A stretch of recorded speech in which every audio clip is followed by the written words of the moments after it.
गुरुदेव दत्त नेमके हे कसे होते किंवा कोण होते? कारण काही जण म्हणतात ते एकमुखी होते, तर काही जण म्हणतात ते तीनमुखी होते. तर तुमच्या मते ते नेमके कसे होते आणि कोण होते? एकनाथ महाराजांनी जी आपली दत्त महाराजांची आरती लिहिलेली आहे, जे आपण नेहमी आपल्या म्हणण्यामध्ये असते, त्याच्यातच असं दिलंय की त्रिगुणात्मक त्रयमूर्ती दत्त हा पहा नाहीये, जाणा आहे.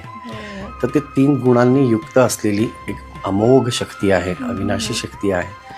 पण जेव्हा ते देहामध्ये होते, देहात अवतरले अत्रि मुनी आणि अनुसूया यांच्या पोटी, तेव्हा ते एकमुखीच होते, देहाने आपल्यासारखेच सामान्य होते.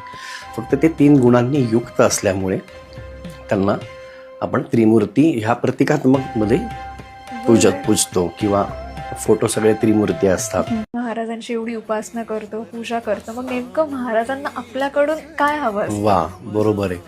खरं सांगायचं ना तर त्यांना अगदी मनापासून फक्त निर्हेतुकपूर्वक भाव हवा असतो. कारणाशिवाय प्रेम म्हणजे भक्ती, अशी सोपी भक्तीची व्याख्या संतांनी केली.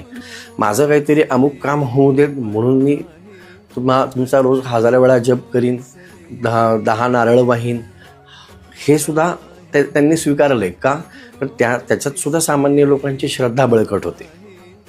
पण जेव्हा सद्गुरूच्या अनुग्रहापर्यंत आपण पोचलो आहोत आणि उपासना करत आहोत, त्यांचा मार्ग अवलंबला आहे, तेव्हा त्यांना आपल्याकडनं एकच अपेक्षित असतं, मानवता धर्म. तुझ्या हातून कोणी दुखवून नाही, तुझ्या वाणीमधून कधी अपशब्द जाऊ नये, आचरण सदाचरण असावं.